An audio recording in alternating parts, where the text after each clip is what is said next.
kemudian fungsi dari karya seni patung. Oke, dalam karya seni patung, mengulang sedikit, ada pengertiannya. Siapa yang tahu pengertian seni patung? Patung seni rupa yang hasil karyanya berwujud 3 dimensi yang memiliki ukuran panjang, lebar, dan tinggi. Oke, berulang. Dalam pengertian seni patung merupakan karya atau cabang seni rupa yang memiliki volume,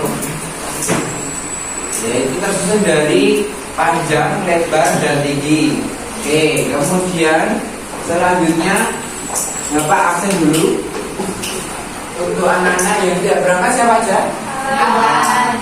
Alan? Sakit. Alan sakit, absen berapa? 5. Kemudian udah. Alan sakit. Berarti yang masuk 31 ya?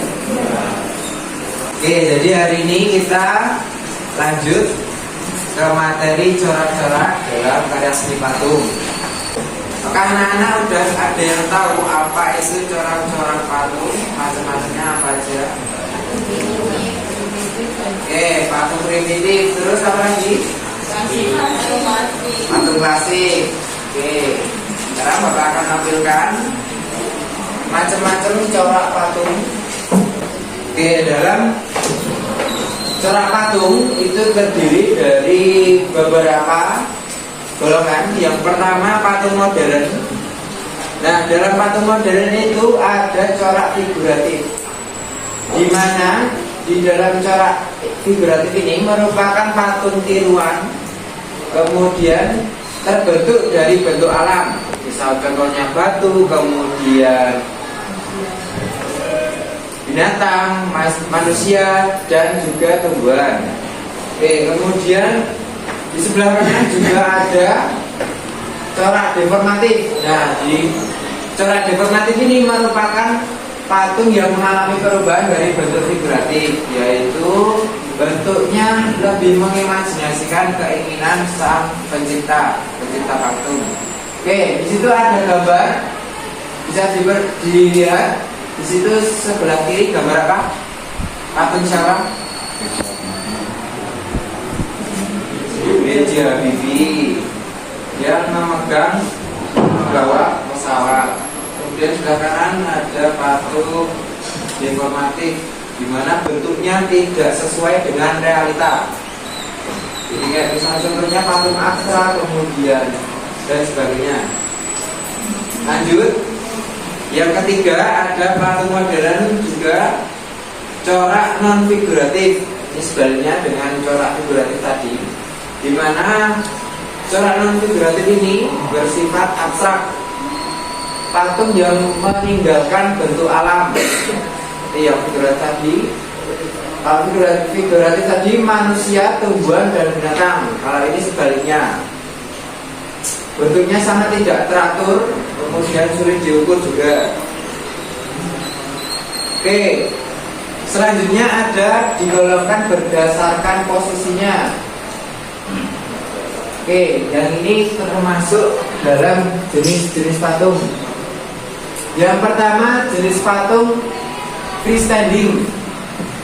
Freestanding itu ada yang tahu bahasa Indonesianya? Freestanding berdiri, standing itu berdiri. Nah, jadi bebas berdiri, jadi bentuk atau posisinya itu tegak berdiri. Kemudian selanjutnya ada patung zonde, di mana dalam patung zonde ini menampilkan seluruh bagian tubuh dalam posisi duduk atau tiarap. Tahu nggak posisi tiarap itu seperti apa? Kayak tidur tapi tengkurap kalau bahasa Jawanya. Tengkurap. Oke, selanjutnya ada patung torso, di mana bentuknya ini cuman setengah badan. Ini nggak saru ya, soalnya cowok.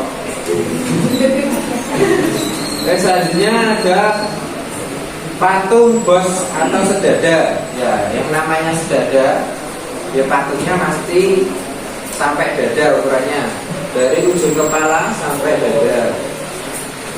Terus kemudian patung kepala, yaitu patung yang hanya menampilkan bagian kepalanya saja. Oke, berdasarkan ukurannya, di sini ada patung amulet. Amulet itu biasanya untuk aksesoris. Misal contohnya kalau cewek-cewek ini biasanya pakai anting. Terus kemudian kalung yang ada itu namanya, terus kemudian bros, itu kan saya ada tuh, bros itu. Terus kemudian yang kedua ada patung heroik, merupakan jenis patung yang berukuran lebih besar dari ukuran aslinya. Terus kemudian yang ketiga ada patung kolosal. Contohnya di depan itu patung dari mana? Bali. Namanya patung apa? Garuda Wisnu. Jadi patung ini sangat besar ukurannya, lebih besar dari patung yang sebelumnya heroik. Oke, jadi itu mungkin dari anak-anak ada yang mau ditanyakan? Oke, untuk hari ini kita akan mengerjakan soal. Jadi nanti Bapak akan kasih soal.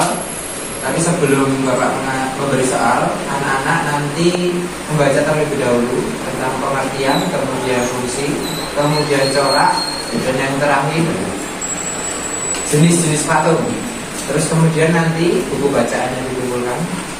Lalu kita siap. Siap semua? Oke, karena waktunya sudah mau habis.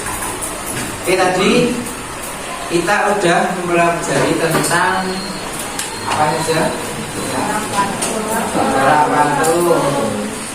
Apa saja coba corak patung? Patung itu ada patung tradisional, modern. Kalau patung tradisional ada Oke, terus kemudian yang modern, figuratif, informatif, dan juga non figuratif. Kalau yang abstrak tadi itu masuk dalam cara apa? Non figuratif. Oke. Terus kemudian tadi juga ada Bapak jelaskan tentang jenis-jenis patung yang dibagi menjadi dua golongan. Yang pertama tadi ada patung berdasarkan posisinya, patung freestanding, kemudian patung zonde, kemudian patung bos atau sedada. Terus kemudian yang selanjutnya ada berdasarkan ukurannya. Yang pertama tadi amulet, terus patung heroik, kolosal. Kolosal tadi contohnya patung apa? GBK yang ada di Bali. Pernah ke sana? Ada yang pernah ke sana? Belum. Terus biasanya kalau SMK itu gimana? Saya mau SMK enggak ini? Nah itu kalian dulu Bapak SMK gimana Bali? Oke, jadi mungkin itu saja materi pada hari ini. Untuk materi berikutnya kita lanjut ujian seperti tadi yang sudah Bapak sampaikan soalnya ulangan. Oke, ada yang mau ditanyakan dulu? Tidak ada. Oke, sebelum kita menutup, kita berdoa terlebih dahulu. Berdoa menurut keyakinan masing-masing. Berdoa bersama.